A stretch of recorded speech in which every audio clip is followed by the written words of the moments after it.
So now we're going to look at an example of good writing and poor writing in math using the perimeter formula. So we've neatly written the formula here. Perimeter of a rectangle is calculated by adding up the height and width of every side, h plus w plus h plus w. They've neatly copied in, so they wrote down the formula. Great job. At each height number is 124 meters. They included the units. Really good job there with those units. Height is 124 meters, and later in the formula, height is still 124 meters. They did not change those numbers. Good job. The width is 100 meters, and later in the formula, the width is still 100 meters.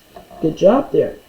They did a side calculation, 124 meters plus 124 meters. They kept everything lined up, got 248 meters. They did not need a side calculation for 100 plus 100, and so they just did the other side calculation, adding 248 meters to 200. These side calculations are a little squished up. I don't advise squishing in your side calculations so much. And they left off one of the meters, which is not advisable. Please keep your units lined up. You don't want any naked numbers when you're working a word problem of any kind, because you don't want to accidentally add meters and centimeters without converting, or you don't want to accidentally add dollars and pounds. So it's a good idea to always keep track of your meters, so your units, always keep track of the units that are being added or subtracted.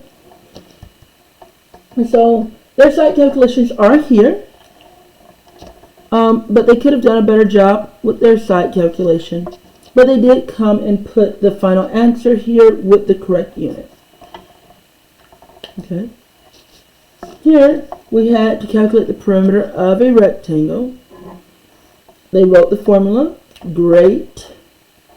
They plugged in the perimeter number where the perimeter goes. So here they told that the perimeter is 8 inches, and they did a good job including that unit. And then I see that in their side calculations, they actually just jotted down that note. A lot of you keep forgetting this, and so you're told to just jot it down if you're dealing with a square. And so they wrote, in a square, height dimension and width dimension are the same. And so they knew that they were looking for one number 4 times. This is a good idea because a lot of 4th graders are making this mistake of forgetting when they're looking at a square, which is just one special type of rectangle. And so since they were looking at a square and they had the total perimeter, they did the total perimeter divided by the number of sides, and they got 2. Good. However, the one error they have is they did not include their units. This should be 2 inches, 2 inches, 2 inches, and 2 inches. For perimeter and area, we need to always work really hard to include the correct units in the correct place.